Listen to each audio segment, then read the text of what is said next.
prototype 1, I used an online recipe as a base to go about making the orange biodegradable textile, as seen here. I used a multitude of skills including blending, dehydrating, woodworking, and mixing to create it. The results were lackluster, with the texture, colour, and thickness all being undesirable. For prototype 2, I used the same recipe, however I spread the mixture thinner and also used a wicking material to help it dry out faster.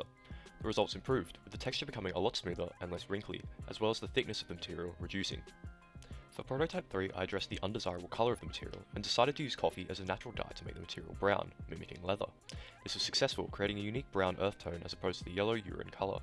This change in colour also had no effect on any other aspects of the material as it remained biodegradable and structurally sound. Next, I experimented with the sewability of the material, as if it was not able to be sewn, then it would not be viable for use in clothing. I used many different stitch patterns and concluded that a straight stitch with a large spacing resulted in the strongest hold and cleanest look, while other stitch patterns sometimes would result in tearing or some messy thread. Next, I attempted to polish the structural integrity of the material by adding calico backing. This would not jeopardize the biodegradability due to it being 100% natural and biodegradable. This was successful and allowed for a cleaner look, more aesthetic opportunities, and a stronger material. After this, I experimented with aesthetics, using a technique called flower pounding to imprint colour on the calico side of my material. This was not successful as the calico had already been dyed by the coffee, not allowing for much colour to be seen. I then tried a technique called leather braiding, due to my material's similarity to leather. I tried different amounts of strands and tightnesses and concluded that a tight 3-strand gave the best results. After that, I tried using the laser cutter to engrave patterns and logos onto the material. This only worked on the calico side of the material as the chemical composition of the orange pleather presented a kind of self-healing property. Engraving on this side took a while due to calibrating the laser cutter appropriately so as to not cut through the material, however it yielded the best results for aesthetics. Next I began to learn how to use the sewing machine and made a mock-up bucket hat using on-hand materials. I learned how to use sewing patterns, the sewing machine and pins, and created a very messy first attempt.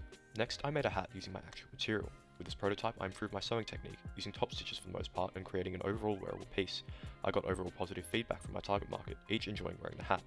This hat did however have issues, with the edges folding upwards and a lack of available calico-backed material, meaning I had to use prototype 3 for the middle band, which made a couple holes in the hat. For the next prototype, I took inspiration from Louis Vuitton's pattern bags, which have their logos printed all across it. I laser engraved a pattern of my logo onto the calico side of the material and did a half and half design for the hat, so as to not take away from the integrity of the biodegradable pleather look. The reception to the use of the logo on the calico was very highly praised, many noting it replicated the LV look without being told that was the goal. My sewing skills improved once again with consistent top stitching and less curling upper edges. Next, I used a new rendition of my material which was dyed blue using food dye. Some noted the colour was a lot more vibrant and interesting and maybe targeted more towards festival goers. This hat had a couple issues, namely being that the proportions of the sewing patterns seemed to be too large, creating folds and overlap when being sewn together. My next prototype is set to implement a patchwork look, using a collection of laser cut shapes stitched into the middle of the band of the hat. I once again am using the half and half look to create contrast between the shapes and the hat's colours. For this prototype, I have adjusted the sizes of the sewing patterns to get rid of the folding from the previous prototype. For my final design, I plan to use a completely brown pleather look, as it was very well received by my target market. In addition to this, I'm going to implement aspects from other designs, such as the patchwork and laser engraving, where I will sew on pieces which have my logo on them onto the hat. Furthermore, the final hat will contain more complex sewing aspects such as lines sewn around the brim as seen in the render image.